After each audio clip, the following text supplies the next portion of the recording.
एक समय की बात है, एन्चांटिया नाम के एक अनोखे छोटे शहर में किसी अन्य से अलग एक जादुई दुकान मौजूद थी। इसे वंडर्स एंड विम्सी कहा जाता था और यह सभी जादुई प्राणियों और उन लोगों के लिए स्वर्ग था जो जादू की दुनिया का पता लगाना चाहते थे। लेकिन अपने दिल में यह स्टोर अपने अनोखे जादुई लड़के फेलिक्स नाम के शरारती लेकिन प्यारे दुकानदार के लिए जाना जाता था। वंडर्स एंड विम्सी एक पथरीली सड़क पर बसी हुई थी जो परी रोशनी से जगमगाती रंग बिरंगी इमारतों से सजी हुई थी।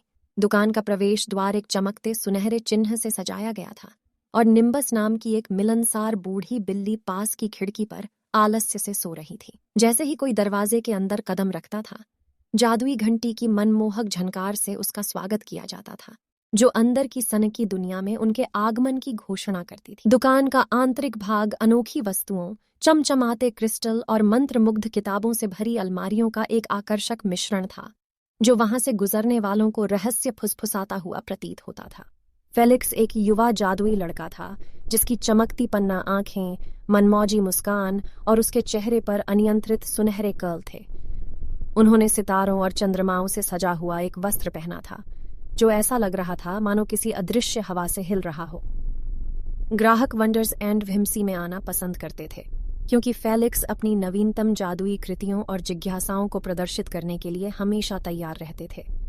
हवा में नाचने वाली, उड़ने वाली झाड़ू से लेकर समय बदलने वाली छड़ें जो अतीत की संक्षिप्त झलक देती थीं, स्टोर में कभी भी कोई सुस्त पल नहीं आया। लेकिन दुकान का सबसे आकर्षक पहलू शुभकामनाओं के जार था। प्रत्येक जार में एक जादुई टोकन होता था जो इसे खोलने वाले की हार्दिक इच्छा पूरी करता था। इच्छाएं किसी खोए हुए खिलौने को ढूंढने जैसी साधारण चीज से लेकर टूटे हुए दिल को ठीक करने जैसी गहन चीजों तक भिन्न भिन्न थीं। फेलिक्स हमेशा यह सुनिश्चित करता था कि जार अच्छी तरह से भरे हुए हों, क्योंकि वह लोगों की गहरी इच्छाओं को पूरा करने की शक्ति में विश्वास करता था। अपने आकर्षक व्यवहार के अलावा फेलिक्स के पास गहन अंतर्ज्ञान था और वह प्रत्येक ग्राहक को अनुशंसित करने के लिए सही जादुई वस्तु जानता था। उनमें उनकी इच्छाओं और आकांक्षाओं को समझने की अद्वितीय क्षमता थी, जिससे वंडर्स एंड विम्सी की उनकी यात्रा अविस्मरणीय अनुभव बन गई।